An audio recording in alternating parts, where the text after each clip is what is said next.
Hey yo, what's up sa inyo mga kwento? So, kumusta? So, long time no vlog. So, ngayon, ang panahon ngayon dito sa Japan ay medyo papasok na yung taglamig.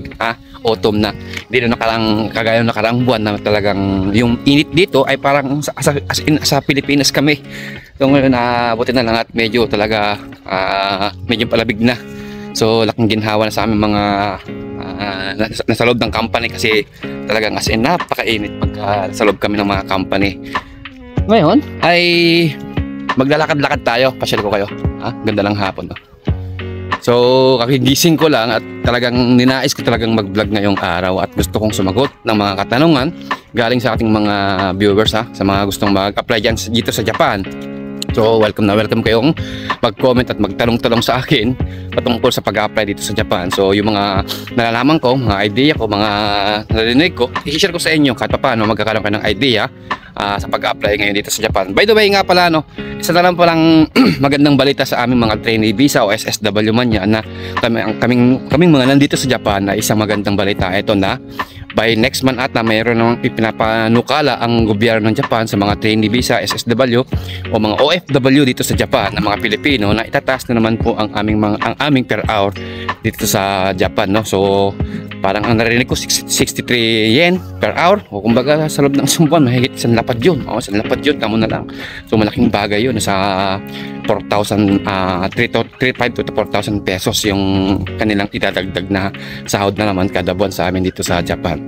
So ngayon, balik tayo at sasagot tayo ng mga katanungan ng ating mga viewers nest. So ngayon, gusto ko munang shoutout si Madam Your Majesty. So ang kanyang comment ay, pangit sa Japan, ang hirap na ng trabaho, ang liit pa lang sweldo. So ito mga kwento, transparent lang po tayo, Ako man din, nung ako yung nag-apply way back 2020, ang in-expect ko talaga pag nagpunta akong Japan ay yayaman ako para malaki ang pera ng Japan, malaki magiging sahod ng Japan, at pag uwi ko ng Pilipinas sigurado paldo. Yun naman po kadalasan ang talagang iniisip at ina-expect ng mga nag-a-apply papunta dito sa Japan. Hindi ko lang po nilalahat, pero kadalasan talaga majority sa mga nag-a-apply dito sa Japan ay yung nga dahil sa sahod, dahil sa sweldo. Ngayon nakakarinig tayo ng ganyan na pangit sa Japan, mahirap na ang trabaho, ang liit pa ng sweldo. Totoo po yun.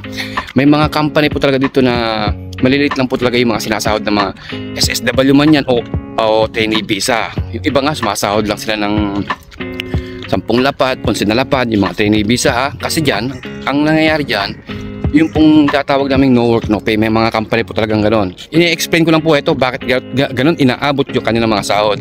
No work no pay. Tapos pagdating ng Nagayasumi, yung isang linggong walang pasok, mas malala po yun. Hindi ho babayaran ng company nyo. Yung ibang inaabot ng 8 lapad. Magkano ba yung 8 lapad? 25,000. So wala pa yung allowance dun, wala pa yung allowance ng pamilya mo dun. Yung Nagayasumi dito sa Japan, pag yung company nyo hindi nagpapapasok ng Nagayasumi, so 3 beses po yung sa loob ng isang taon. So 3 beses po sasahod ng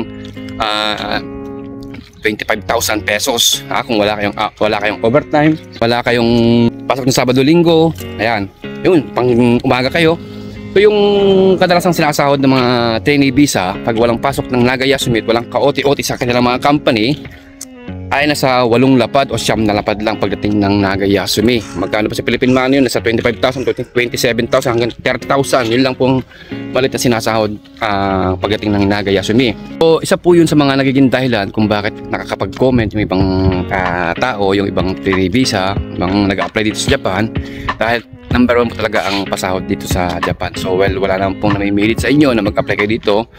Ang sa akin lang naman po hindi pa nyo kayang kumita ng 50 mil dyan sa atin sa Pilipinas na pagiging isang empleyado, why not try nyo po dito sa Japan, dahil pasahod ay nakadepende po sa company at sa department. Hindi naman po lahat na nagpupunta ng trainee visa dito o SSW ay ganun po yung nagiging pasahod nila. May mga kasamaan po ako man din po, may mga kasamaan din po ako na kumikita pa rin ng 80 mil. Iba pa nga, talagang as in 100,000 yung kinikita pa rin nila kahit na trainee visa lang kami, sa company po talaga yan, kasi kapag kayo ay panggabi, tapos meron kayong pasok ng Sabado, pinag-OT kayo ng 2 hours araw-araw, ay talagang papalo pa rin po ng 80, lalo pag bumalik na yung palitan. Yung palitan kasi talagang mababa po ngayon, 2025 pa rin nasa 38 point something pa rin ang palitan ng yen to peso. Kaya siguro nasabi nila na pangit dito sa Japan. Ang hirap ng trabaho, ang liit pa ng sahod. Totoo naman po kasi yun. Hindi ko na po may kakaigala yun na lalo yung mga construction workers. So, wag po kayo masyadong mag-expect, wag kayo masyadong mag-expect na ganun nakalaki yung kinikita natin dito, ganun nakalaki yung kikitain nyo dito sa Japan pagdating nyo dito sa Japan, no? Kasi marami pong nadidismaya sa sobrang expectation nila pagdating sa pasahod dito sa Japan. Kaya mag-expect na lang po kayo na kayang-kaya nyo pan i-support ang pangangailangan ng inyong mga pamilya at hindi magugutom habang kayo ay nandito sa Japan. At in the end, after nyo ng contract dito, 3 years to 5 years, napakalaking bagay po ang magagawa ng Japan sa experience niyo na kayang-kaya nyo na pong i-apply sa mas malaki at mas magandang pasahod sa ibang bansa. So yun po yung pwede ko maibigay na idea kay Madam Your Majesty. So salamat po sa comment, Madam. So sunod naman po natin si Sir Idol Dennis Sarate. So nagtatanong Sir Dennis kung saan ang agency natin. Ang una-una, ang agency ko po ay yung UNO, Overseas Placement INC. Yan po yung nagpaalis sa akin. So shoutout po sa staff ng UNO, sa mga ma'am natin dyan. So thank you sa pag-assist sa akin hanggang makapunta ako dito sa Japan. So yung UNO po, ang location niya ay Sampaloc. Sakay kayo ng papuntang Espanya. Papuntang Espanya, baba kayo ng Locson Street. Sa Locson Street, tabi din nyo yun, punta kayong Jollibee. Sa Jollibee, sa papuntang kaliwa, unang kanto ata, yun, unang kanto. So makikita nyo na yung agency namin. So hindi siya mahirap hanapin. Bumaba kayo ng Espanya, tabi din yung tapat kasi ng UST yun eh. Yung agency namin, yung Jollibee ka sana, tapat ng UST yung Jollibee. So puntahan niyo yung Jollibee. Pag nasa Jollibee na kayo, humarap kayo sa Jollibee. Pagkaharap niyo sa Jollibee, bandang kanan, diretsuhin niyo ng unang kanto. Tapos doon na makikita niyo na yung UNO Overseas Placement INC. Yun po yung naging agency ko. I-flex ko na lang po yung mukha ng agency namin yun sa screen na eh. So yun po kay Sir Idol Dennis. So ito naman po ay para kay Madam Asken. So ang katanungan ni Madam Asken ay kung mag-aaral ba ng 6 months ng Nihongo kahit tayo ay farmers. So ito po mga kwento, no? Kung kayo po ay tutungtong ng isang TITP dito sa Japan, no? Yung trainee visa kung tawagin, kahit ano pong larangan ng skill ninyo, farmers, construction, welder, machinist, spray painter, kung ano mang skill yung pinapasok nyo, kailangan nyo pong mag-aral at mandatory po talaga sa mga agency na mag-aral ng Japanese language ang mga trainee visa na papasok dito sa Japan. So kung after nyo mag-aral ng 6 months, ay ng 3 to 6 months, so yun, makakapunta na kayo dito sa Japan. Hintayin nyo na lang yung COE na yung Certificate of Eligibility. Yun po yung pinakahihintayin ninyo bago kayo totally makapunta dito sa Japan. Ito pa, after nyong mag-aral ng 3 hanggang 6 na buwan dyan sa Pilipinas, kung saan man gaganapin yung schooling ng Japanese school nyo, no?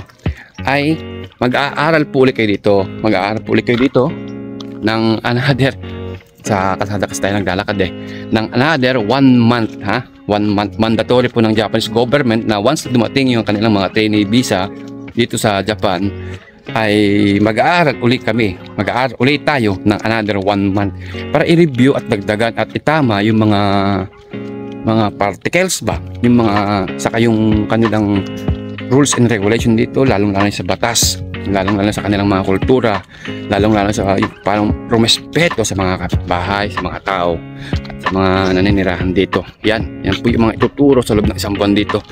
Hindi po tayo pwedeng mag-skip sa pag-aaral ng Japanese language once na tayo dumating dito. Huwag kayo mag-aalala. Pagdating nyo rito, tatanggap na tayo ng ating magiging allowance good for 2 months at tayo ay nag-aaral pa kasi yung unang buwan, yung kalahati ng sa amin kasi kalahati muna 4 na lapad binigay, allowance namin yun habang nag-aaral, and then mag-start kami magtrabaho pagkatapos ng 1 buwan namin ulit dito na mag-aral, ibibigay uli yung kalahati. So yun po yung magiging allowance kasi wala pa tayong magiging sahod. Kaya pagkadating nyo rito, reminder ko lang, i-remind ko lang yung mga baguhan na first time na magpunta rito, no?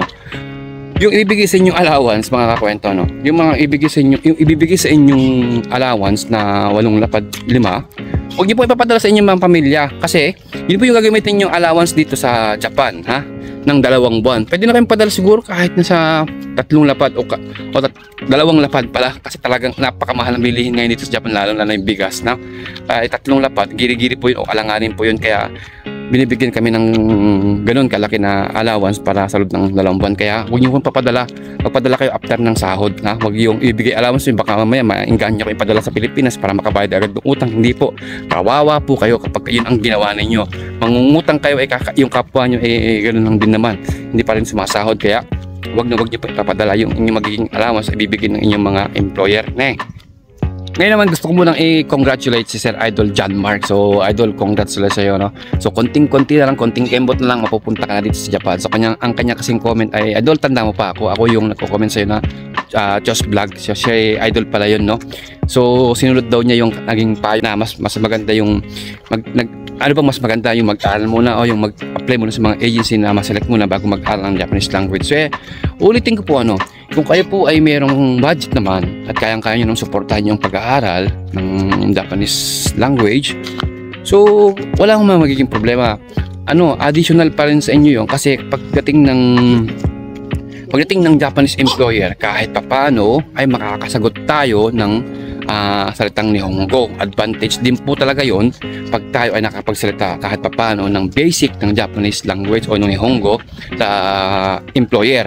So yun po yung advantage po talaga ng mga nag-aaral muna kahit na wala mo silang employer. Yun po yung advantage ng nag-aaral muna ng Japanese language bago magpa-select sa mga agency, no?